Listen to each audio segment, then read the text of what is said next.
जम्मू कश्मीर के अखनूर सेक्टर में सोमवार को शुरू हुआ एनकाउंटर मंगलवार को लगभग 27 घंटे के बाद खत्म हुआ।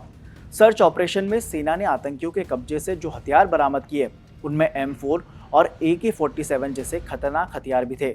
GOC 10 इन्फेंट्री डिवीजन के मेजर जनरल समीर श्रीवास्तव की माने तो पहली बार अखनूर में आतंकियों के पास से M4 बरामद की गई है। M4 rifle, as of now, we've got the information, but we are getting it. I think we'll ascertain that. But M4 rifle has been seen earlier with groups operating in other areas.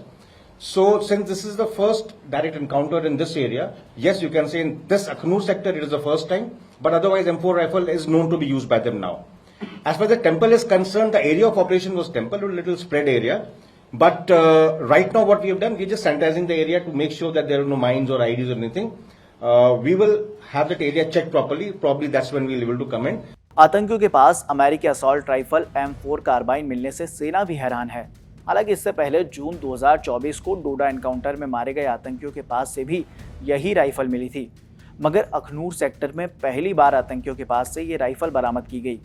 Media reports की माने तो बीते 48 सालों में 5 लाख से ज्यादा M4 carbene बन चुकी हैं। 30 राउंड वाली मैगजीन के साथ इसका वजन 3.52 किलोग्राम है। M4 बंदूक की कैपेसिटी 1 मिनट में 700 से 970 राउंड गोलियां दागने की है। हालांकि ये निर्भर करता है उसे चलाने वाले पर। माना जाता है कि M4 दुनिया की भरोसेमंद असॉल्ट राइफल में से एक है, ठीक AK-47 की तरह। बहुत सारा वहां पे डेंस फॉलेज था, तो जब हमने वहां पर मिलिटेंट्स लोकेट करे, हमने एंगेज किया, तो वहां जाना पॉसिबल नहीं था बिना खतरे के। तो हमने ये हार्डेंड व्हीकल्स को इस्तेमाल किया है वहां पहुंचने के लिए। वो इलाका ऐसा था जहां पर काफी ग्रेडियंट था 30 डिग्रीज का, और बहुत सारा वहां पे डेंस फॉलेज था।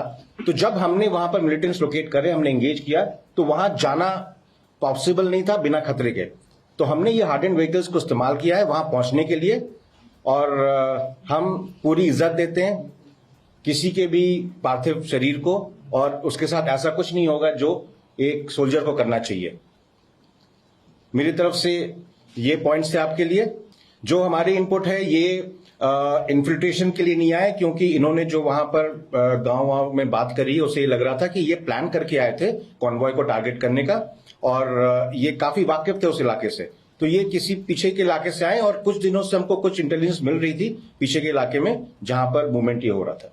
इन्फिल्ट्रेशन जो है इस इलाके में LC के साथ होता ही रहा है, लेकिन पिछले कुछ सालों में जिस तरह से LC में सर्वेलेंस और हमारा काउंटर इन्फिल्ट्रेशन ग्रिड मजबूत हो गया है, आपको पता चला होगा इस इलाके से इन्फिल्ट्रेशन नहीं हुआ है अभी।